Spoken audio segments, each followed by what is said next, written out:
How's it going, y'all? Today and or tonight, whatever time of the world that you are watching, we're going to go over one of the most important things, and we could call this a step, if you will, that young or new software developers, especially you Zoomers, all right, especially you Zoomers, try to like skip in their journey to becoming an absolutely shadowy supercoder. Randall J, what up? What up, Randall? Cody Moose says rugged. Virons 4, this is still waiting on Josh. Yeah, guys. So about real quick about last night.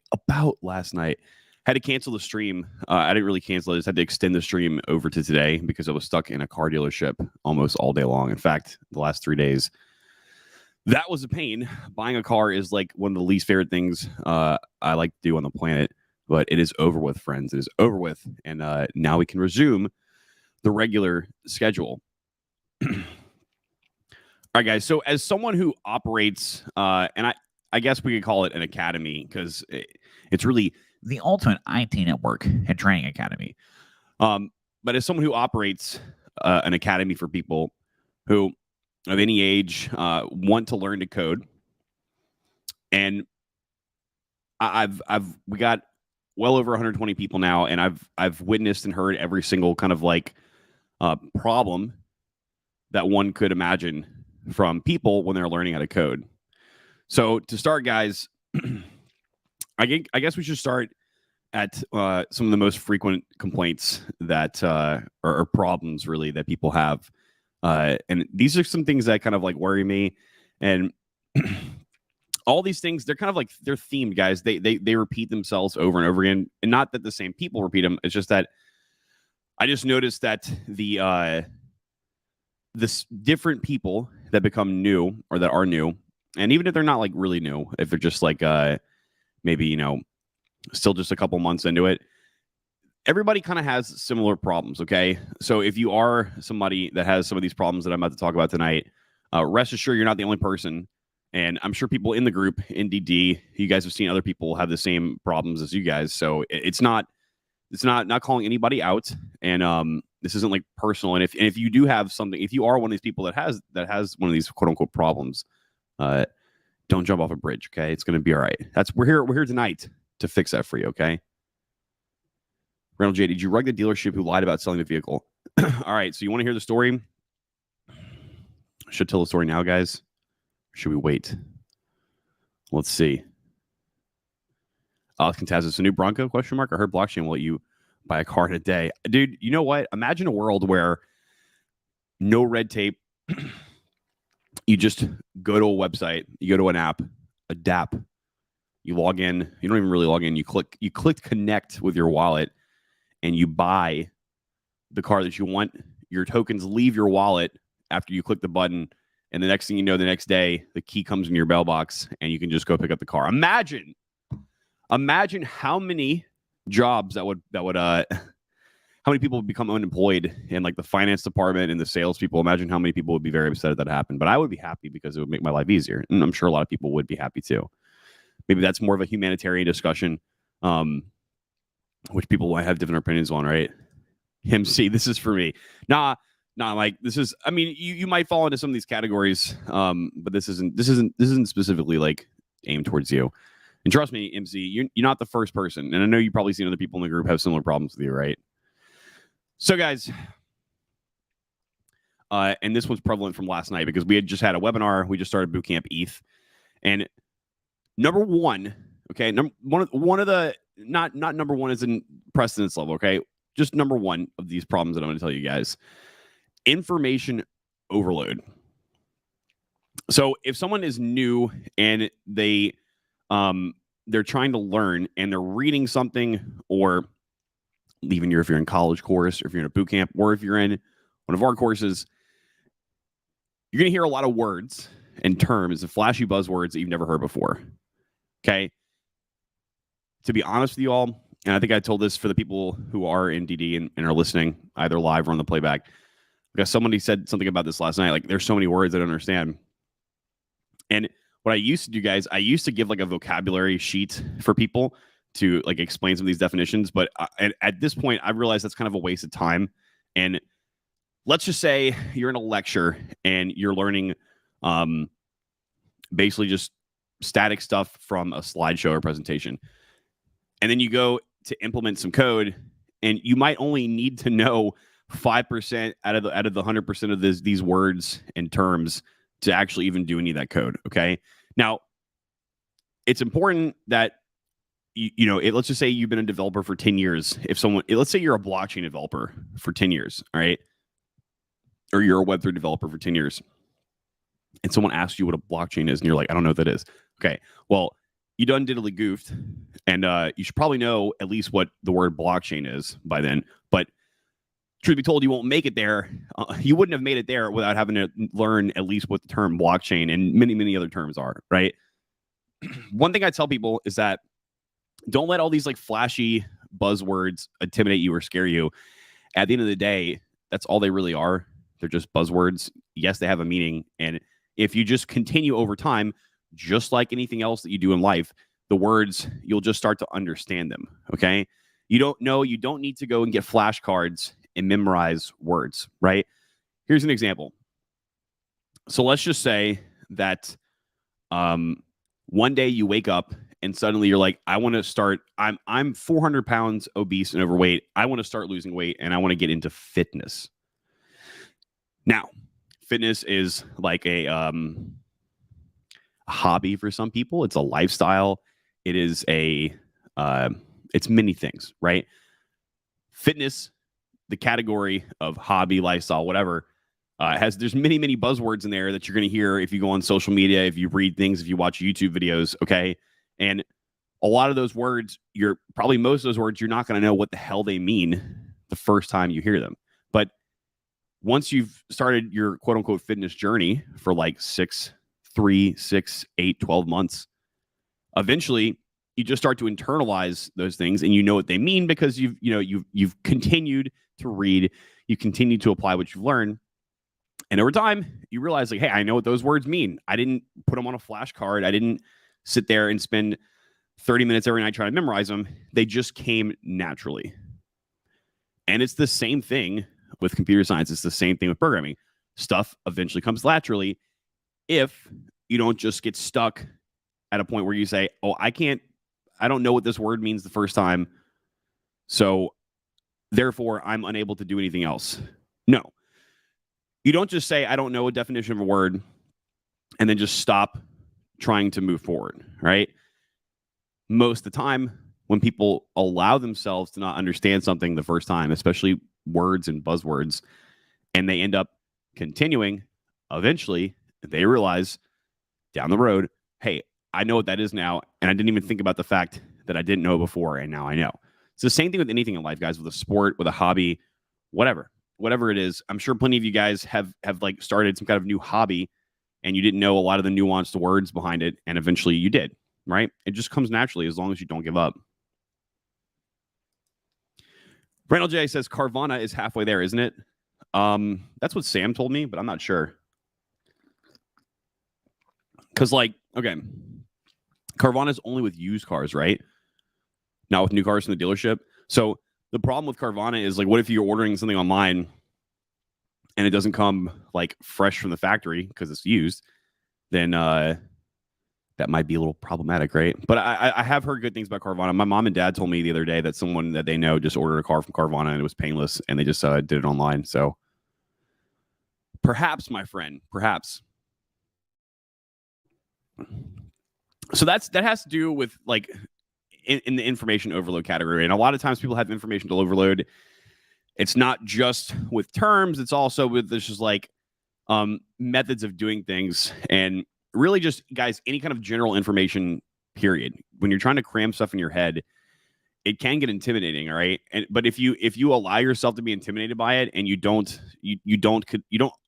allow yourself to be intimidated by like information overload, and at the same time, you don't allow yourself to have the permission to continue to move forward, even though you don't understand everything 100% the first time, you end up getting stuck on the mile marker number 1.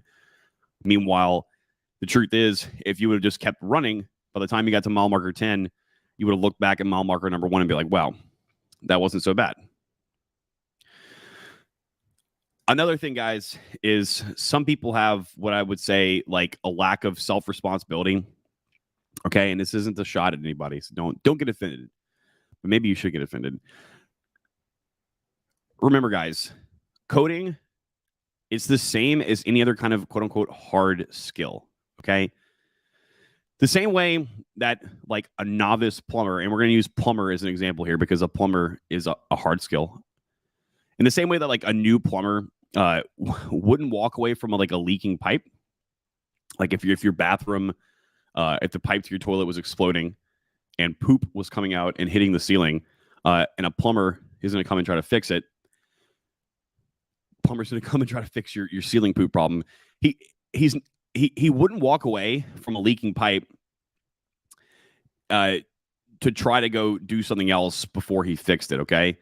And this would be the same as like a young or a newer developer or programmer or something learning how to program, from getting like their first error message and just like saying, okay, this is too frustrating. I'm going to walk away. Okay.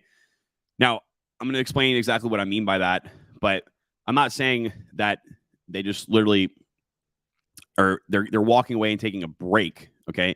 Taking a break, that is something very different. And that is something that everybody should do. And I think people don't do enough. The problem here is that there's two different groups of people. I think there's the first group of people, they get a problem and they're like, they freak out and they literally just run away. And they're like, I'll just come back to it later, or I'll get someone else to help me fix it. And the other group is they get a problem and they continue to try to like beat the problem with a fist and a hammer, instead of like trying to be tasteful and tactful about it. And both these two problems, some people don't want to try, and some people want to try too hard and try the wrong way. They both have equal results, right? And the equal result in the end is it doesn't get done, and it doesn't get done correctly. But I'm talking about the first set of people that will really just literally just walk away and be too intimidated or afraid to try to literally read an error message on a screen, go to Google, or try to think after reading this error message and apply what they think could possibly be a solution, right? Pretty sure they do as well. Did they? Just Googled it. They don't. That's news to me. Yeah, I'm pretty sure they just do use, man. MC says, I know you say not to pick one language to learn, but when you focus on a certain path to take like front end or Web3, etc. Yeah, I mean, the same thing, MC. Like, okay. Here's an analogy that I think could help you.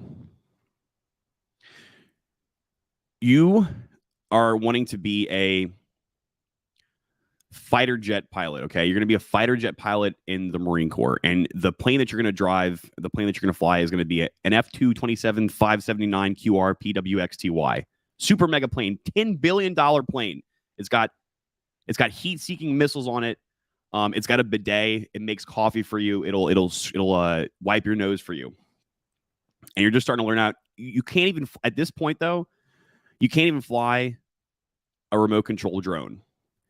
Do you think that it's smart for you the person who can't drive, you can't even fly a drone with a controller at this point, let alone fly a regular plane that's probably like a quarter of the amount of horsepower and speed? Do you think that it would be smart for you to immediately jump in this $10 billion plane with missiles on it and rocket launchers and a bidet? Keep in mind, you might die because it might be a little overpowering for you. Do you think it'd be smart to do that? Or do you think it'd be smart to first at least learn how to fly a drone and then learn how to fly a plane, period? Because when you're flying a plane, it's not just about the plane and the physical mechanics of the plane itself. There's also nuances with radio control, having to land at certain temperatures, no matter what plane that you're in, certain altitudes, okay? Obviously, the answer is that you're going to learn how to fly, period, first before you fly the $10 billion plane. Because what happens when you crash a $10 billion plane? Well, you fucked. You fucked, kid. You fucked. Be a Viking, says New Horizons. Scream and run towards your enemies. Challenges, yeah. Head on fully, expecting to dominate your foe. Yes, indeed. Salt the Hustle says, if you take a step back, sometimes the problem almost solves itself when you come back to it. Yeah. Yep. This is 100% true. And a lot of times, guys, like you will literally like go and like take a shower or something like that after you've taken a quote unquote break or a pause from coding. And you won't even be thinking about fixing the problem. And all of a sudden it'll just pop in your head. I can't tell you guys how many times that has happened to me before. And it's almost like clockwork at this point. Max Nita says, imagine giving up because of an error message. Yeah, well, some people do. It be Trudeau. Sam says, learn how to whiteboard a problem out and solve it step by step. Yeah, this is another thing, too, that people don't do. And this is something that I've always preached to everybody. Like, before you do anything, especially things that are complicated, it's best for you guys to, like, at least draw out a diagram on a whiteboard or a piece of paper or whatever, a rough, rugged, bird's eye view of like the architecture it is that you're trying to build, or like a specific algorithm or a problem. That way, when it actually comes time to you picking up the keyboard and putting your hands on it to do stuff, you're not like, where do I start? I don't know where to start. Well, let's look back at the diagram. When you were thinking about all this stuff and point A to point B, what did you put on the diagram that you thought you should do? Well, then now you know exactly where to start. The error message is the way. Yes, indeed. The error message is indeed the way. Turn the error into old school trance music. Shout out to Windows Error Remix. Oh, good grief. Just take a walk, bro. Yes, that was one of the things that helped me the most back when I was working in the corporate world. I would literally, if I was like stuck on something for more than like 2 hours, I would literally just get up and go take a walk. Because otherwise, guys, what would end up happening is I would end up trying to like go roundabout ways to implementing some kind of like piece of code that I would end up having to come back later and delete it all and start fresh again, because that first time I knew I should have done it right. And I was like, what if I just do it this way instead? No. If you're one of those people that you're like, I have to keep pushing no matter what, even if I'm just going to like brute force it. Yeah. Sometimes you'll be able to brute force stuff, but a lot of times that you end up brute forcing stuff, you end up writing junk code that you're going to have to go back afterwards, delete and redo in a good way or the correct way. And that actually ends up taking more time than if you would have actually just taken a break, cleared your mind, and figured it out. Just talk it out with a rubber duck, bro. It's always small details that I miss. Yeah, and that's the thing too. And that's part of that. That's part of the. I don't know if you were at the beginning of the stream, Harry, but that's part of that information overload part. Like, small details sometimes can make you and sometimes can break you, but they won't always make or break you, right? And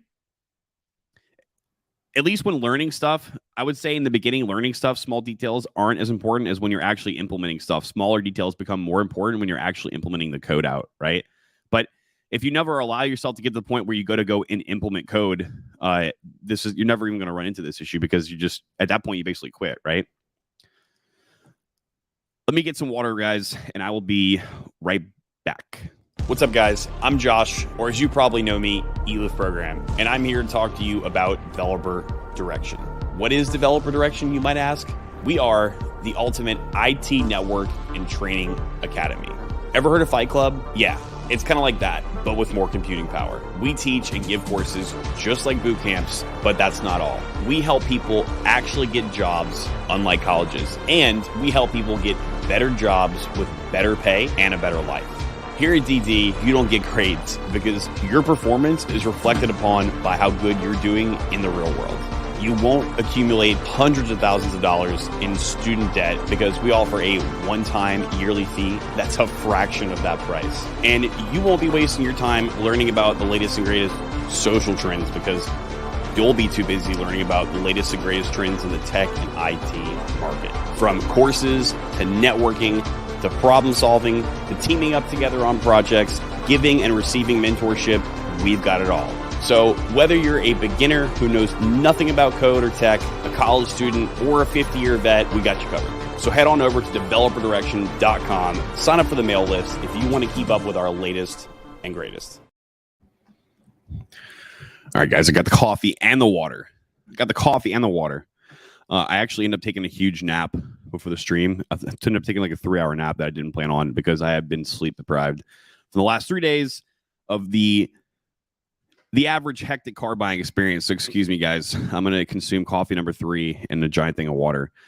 So let's just say you're one of those people that you get an error message and you're like, I can't do it.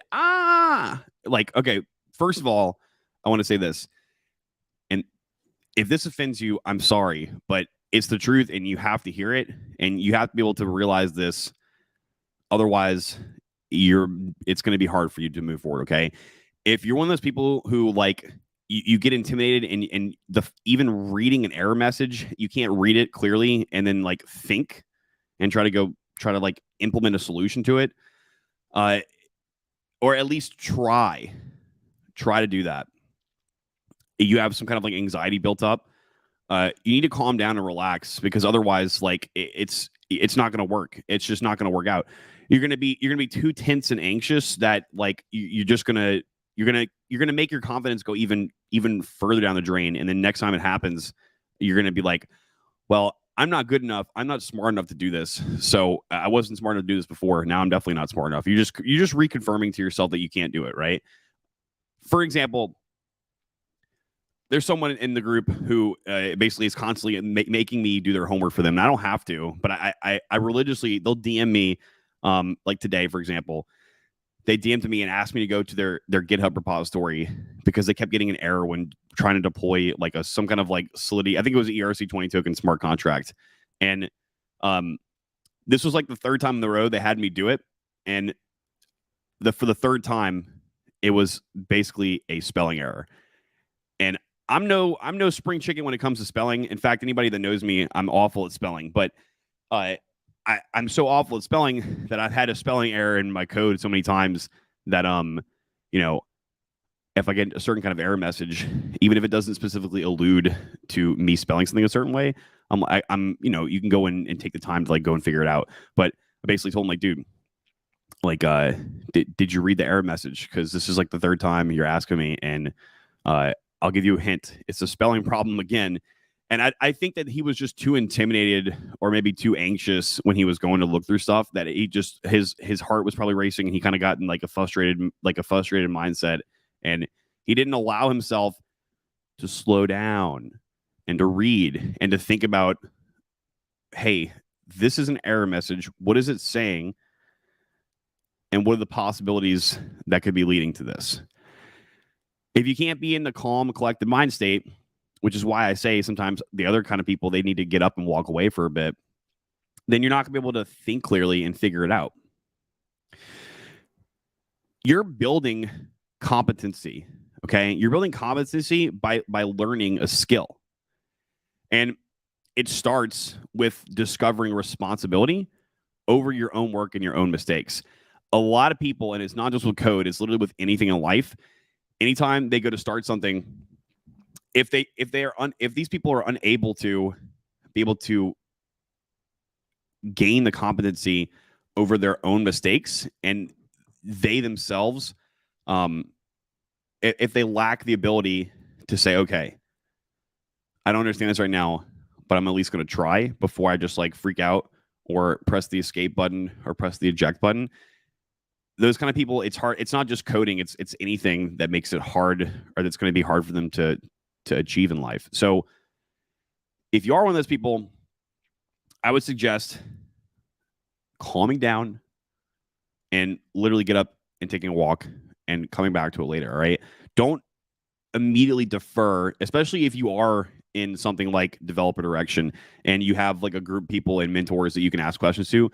Don't automatically defer getting an error or an answer from somebody immediately off the bat without actually sitting there and actually reading. Sometimes you might think, well, I did read it.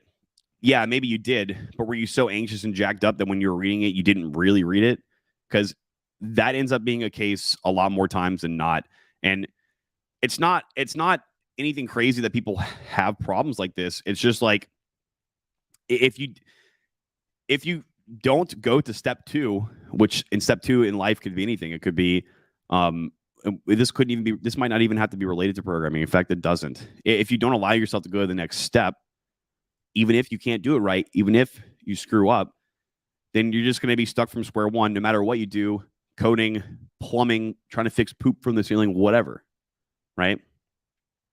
So chill out, take a break if that's something you have, and get back to it when you're in a better, calmer mindset.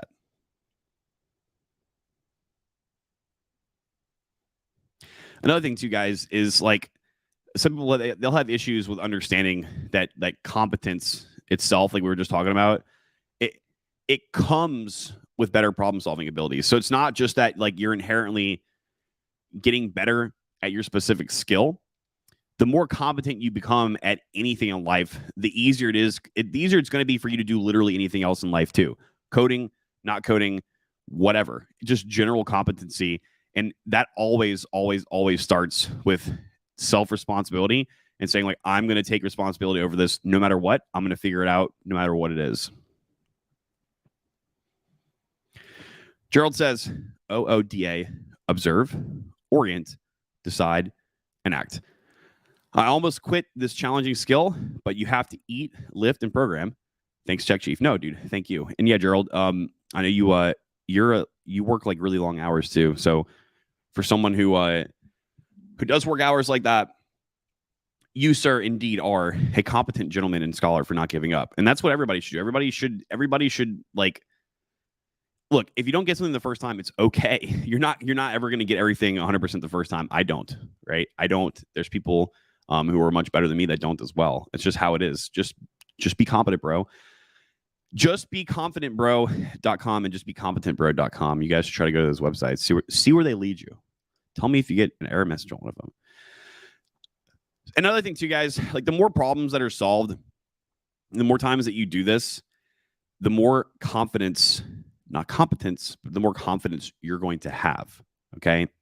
And that actually is going to allow you to achieve your goals faster, and you're going to be more fulfilled, which actually ends up allowing you to be more competent. Because I think there's a difference between being competent and feeling confident. I think confident is more of a feeling, and competent is more of an attribute. Somebody could say that confidence is an attribute, but like confidence is like something that you feel within, and competence is kind of, in my opinion, more of something that is an attribute. And you see how this thing works, guys? Like if you get stuck in that negative headspace and it's all because you were unable to just slow down or read something or just take some self-responsibility and sit there and calm down and think about it, you end up becoming less confident. You end up moving slower. You end up accomplishing less. And then at the end of the day, that makes you less competent. And if you do the inverse of that, no matter how big or small it is, okay, no matter how big or small it is, the opposite of what we just talked about happens. You end up doing more work. You end up doing it faster. You end up becoming more confident, and therefore you become more competent. And it all dwindles down to, honestly, like a lot of it's mindset with stuff. Because in all honesty, guys, in 2022, with stuff like GitHub Copilot, anybody can code, all right?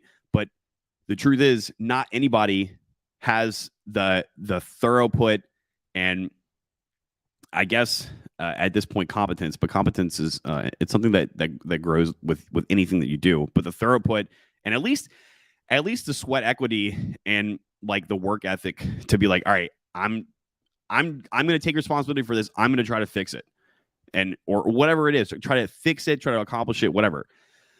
Older people like Tom in the chat, he can say that. He'll explain that too, because he's been doing stuff like this for 50 years, 5,000 years, right, Tom, at this point? So like, it literally is almost like a law of nature. New Horizon says, my mantra the last few months have been, quote, this is my fault. The good, the bad, taking responsibility is 100% great. Yeah. Even if it's like a situation that wasn't like in actuality where other people wouldn't say it's your fault, I would say that like, this is a good mindset, man, because like taking self-responsibility for stuff, like if something bad happens to you, and even if you were an observer wouldn't say that it's your fault, honestly, at the end of the day, it is your fault, because even if you just allowed yourself to be in a situation where this could have happened to you or where someone could have done something to you, that is your fault, right? You allowed yourself to be in that situation. And once you actually grasp this kind of mantra that New Horizons is saying, you actually become a lot more powerful, because at this point, other people aren't responsible for doing damage to you or messing things up. At the end of the day, the responsibility gets actually put in your hands when you think like this. And so it's a very powerful way to think when you just accept self-responsibility over almost everything. Makes you feel better at the end of the day. It's your fault. You succeeded. Yep. Yeah, it's your fault when you do good too, right? It's the inverse as well. Just my opinion anyways. Just wait until you see your first JavaScript exception, says Tom. And read about 100 plus lines of it just to end up needing to go take a poop. Yep. 10,000 noob. The troubleshooting mindset will make you the most money in your career. Yeah, it will. Because at this point, like if you have the brain and you've built up the skills to say, I don't know these specific nuanced things maybe here and there, but I've done enough stuff to where, hey, I can problem solve and troubleshoot. At the end of the day, throw the largest demon in front of me and I shall defeat, right? Even if you never faced an enemy like that before. And it's literally the same with everything in life, guys, not just coding. So take that into consideration.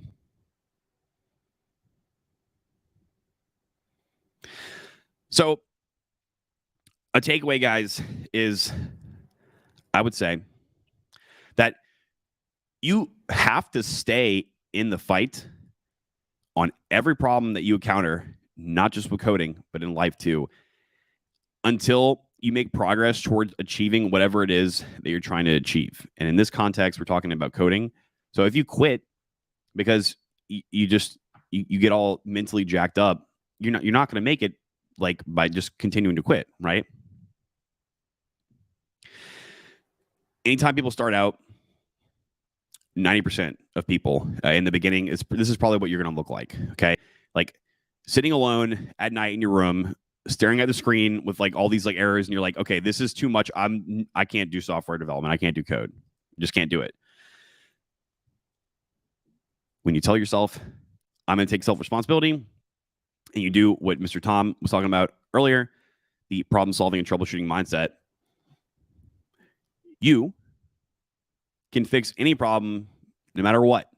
Literally no matter what. It might take more time than other ones, but you will have the ability to do it even if you haven't done it before, because you have the right mindset. One thing people seem to forget is that we have Google, right? Literally learn to Google like a programmer. That's something that we teach a lot. A lot of people don't know like how to do that, but it's the most underrated thing ever, Googling. But every single professional programmer is Googling a lot because they run into all kinds of random errors a lot that they haven't seen before. And luckily for us, instead of having to go to a library, we have the heckin' internet. And I have the ability to ask on a computer, hey, here's a problem. See millions of different results, people that potentially had the same problem, go and read, think, and see what I can apply to the problem itself and try to fix it.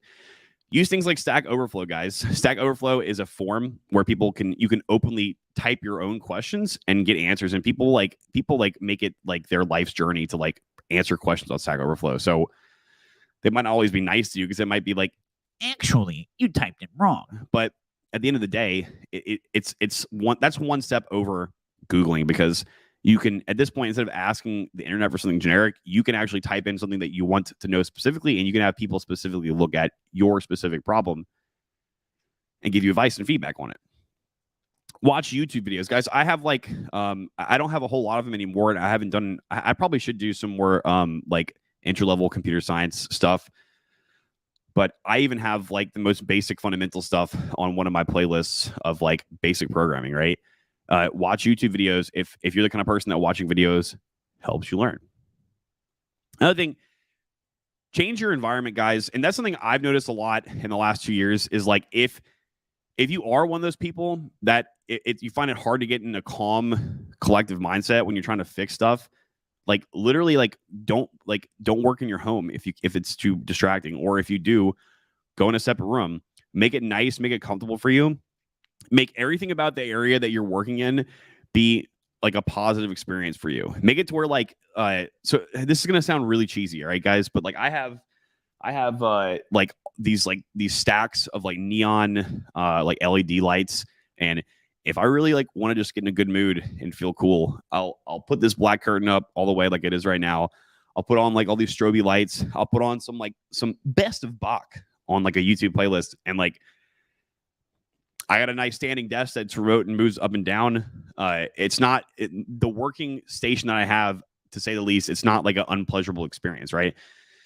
It's way more pleasurable than back in the good old day where I used to have to go into an office and like be in a cardboard, like a cubicle, which isn't always the nicest thing to like surround yourself in, right? So that's something big too that I think is underrated, is like having a physically good environment to where like you don't want to leave. Like you love your workplace so much, it gives you fulfillment, enjoyment just to be there. So I've done everything I could to like make this little environment that I am in nice and pleasurable. That way I don't feel angry or sad or like I want to get the hell out of here when I'm working. I'm like, hey, I actually don't even want to go outside. I don't care if it's 95 and sunny and I have a topless Bronco. I want to stay here because it's that much it's that comfortable for me, right?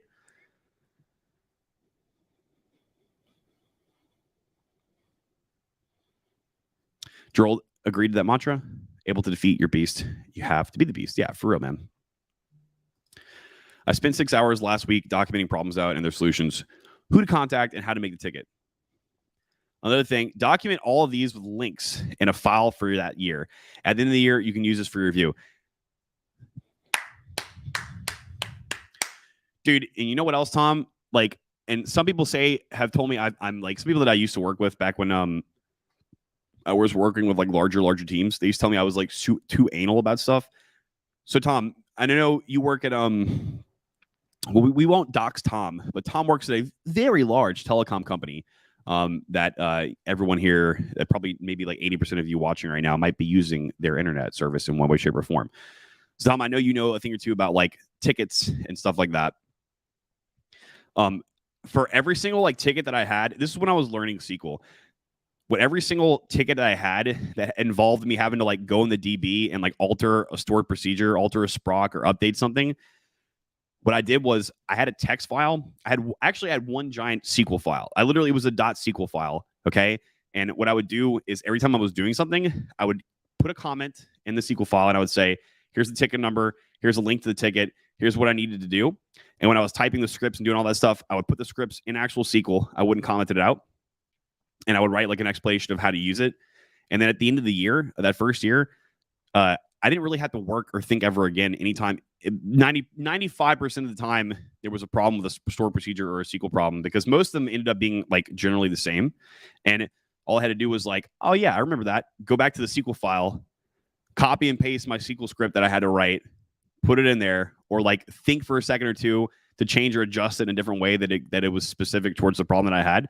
And dude, whoever inherited that SQL file, lucky, dude, because some of those sprocs were like thousands of lines long, written by Russian people who joined in the where clause. But I don't even know why they did that. But yeah, doing stuff like this, guys, taking notes and putting it in a file and even organizing them by like month and year. This like you're literally putting your thoughts on paper, or in this case, digitally in a file. And that way, like sometimes when you try to recall things by memory, it could be hard when you have so many things in your head, right? And if you just know a word that maybe you might need to look for, and maybe you think that you potentially touched it in the past, you can open up your files and you can Control F and search for a word. You find the word, you're like, that's right, I did this already. I already know how to do this. New Horizons, Stack Overflow is a bunch of elitists. Yeah, they are, aren't they? 90% of my questions get closed for some BS. You have to be so with Stack Overflow, you have to be very particular about how you ask it. You have to put code, and you have to be concise and to the point, because you have to realize you guys are dealing with like people who are like, actually, so you have to be concise and to the point, and you don't want to add too much information. You don't want to leave out too much information. You have to have like posting stuff on Stack Overflow.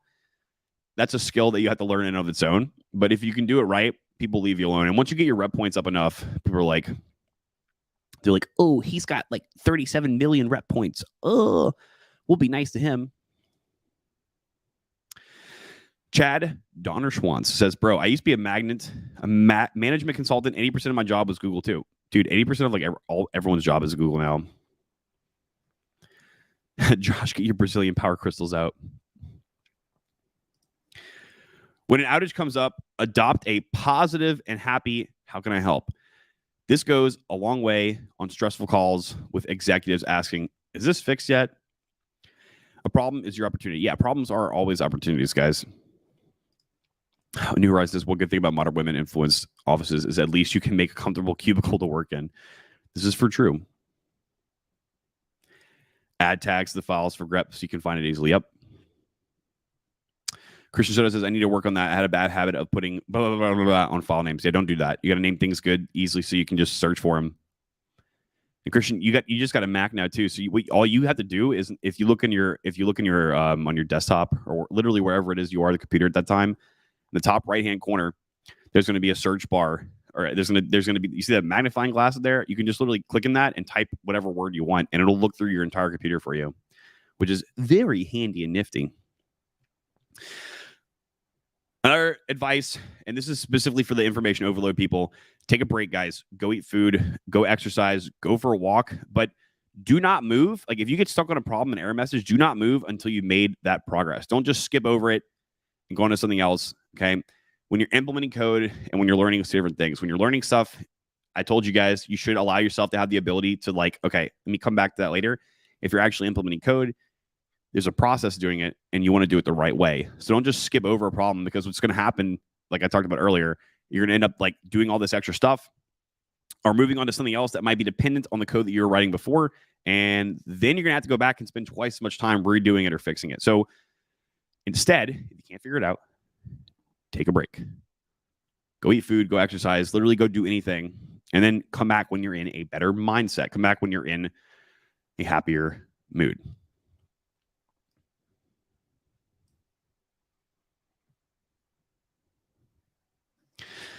And a final thing too, I would say is obviously got to shield DD.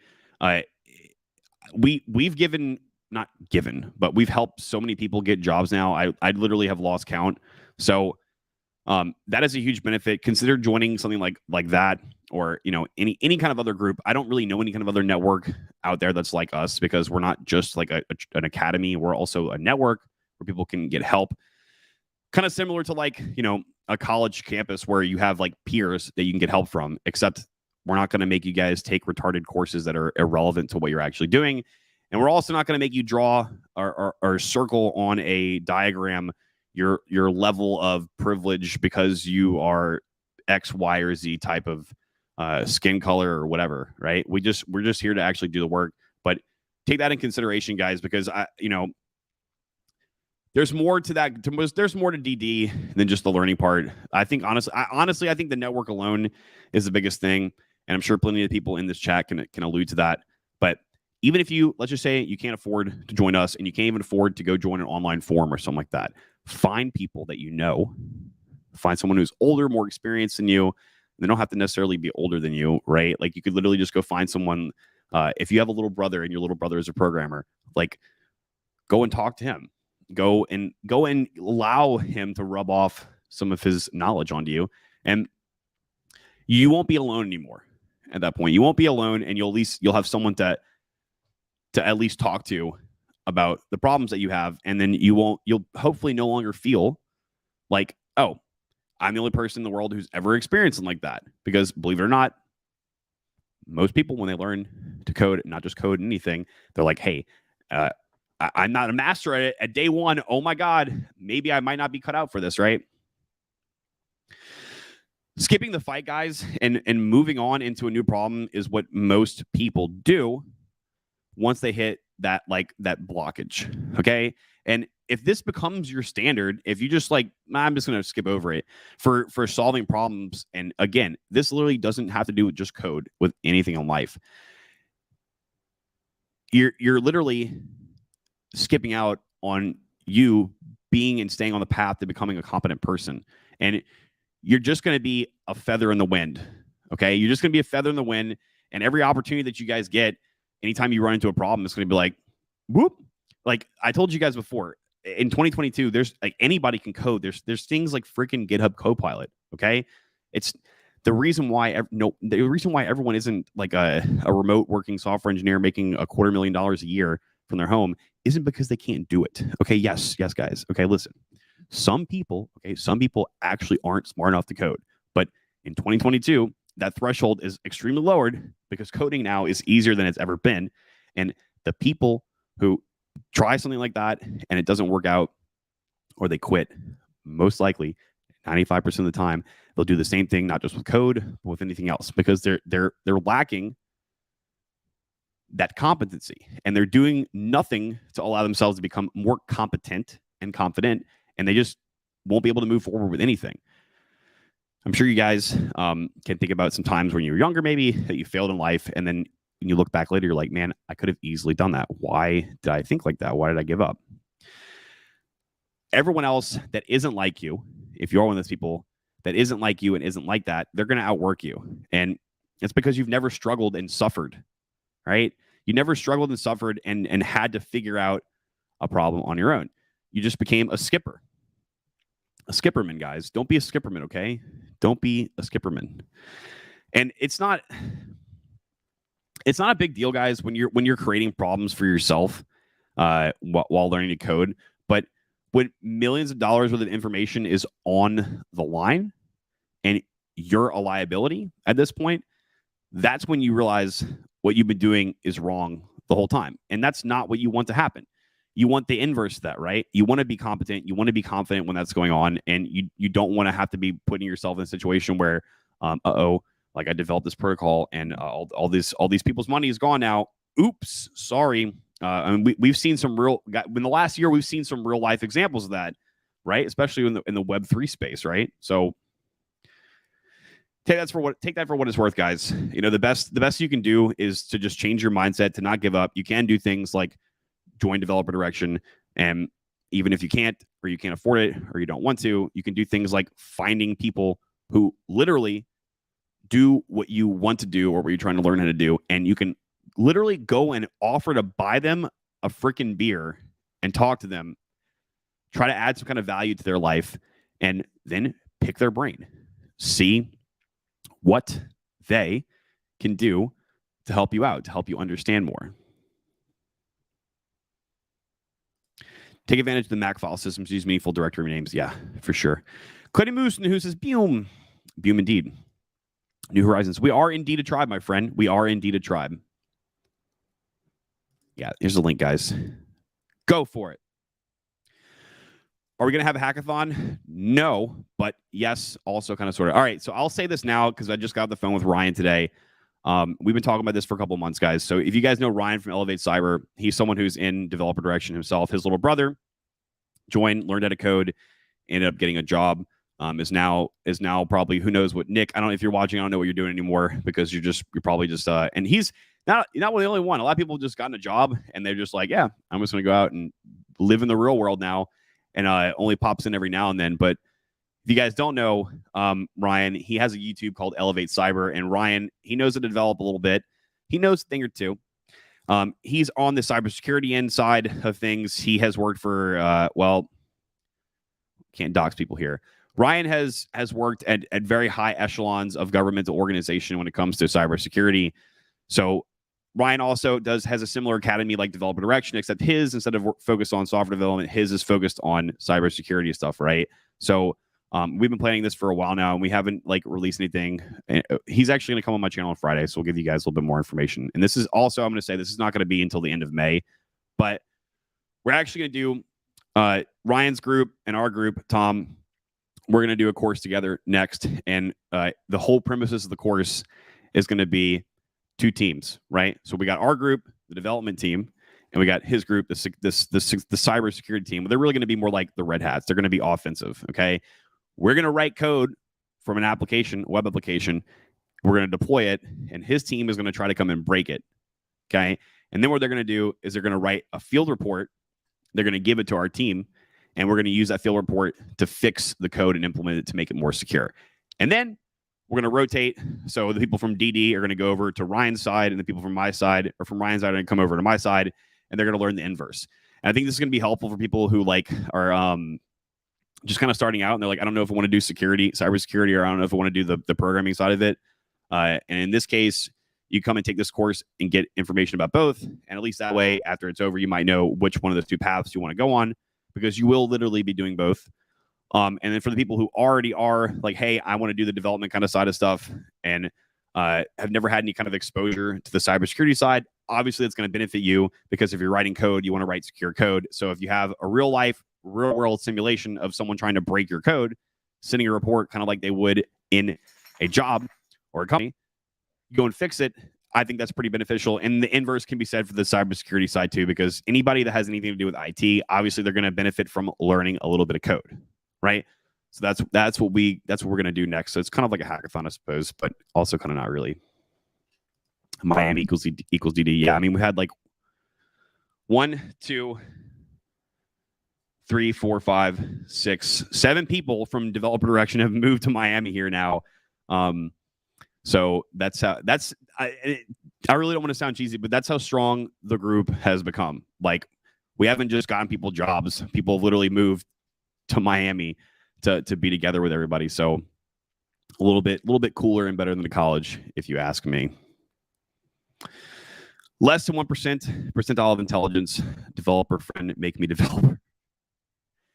Appliance guy in the house. What up? Good to see you, man. It's amazing. Yep. Yeah, it's gonna be a good course, guys. It's gonna be a good course.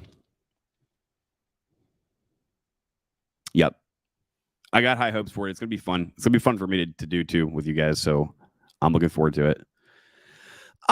Look at this distinguished, secure written code. Yes. Yeah. After you guys are done with it, you're gonna be able to say like, ooh, I wrote secure code. Yes. Yes. I'm such an exquisite, distinguished gentleman now. I'm so experienced. That's what I'm thinking since last year, Josh. Yeah. It will be fun. All right, guys. So same as always. No, it was a little bit of a longer one tonight. Tomorrow's Thursday, so we're going to have like about a 30-minute stream. And on Friday, actually, Ryan's going to come on my channel, and we're going to give you guys a little bit more information about that. But again, we're not going to be, we are not going to be opening this up until like 5 weeks from now. 4 or 5 weeks, about the end of the current course. But if you guys do want to get more information on that over time as it comes out, there's a link in the description below to go to the website, and you can sign up for the email list, and also learn how to code, learn how to change your own tire, self-custody your crypto. I'm out. You guys have a grand and splendid night, and I will see you all later.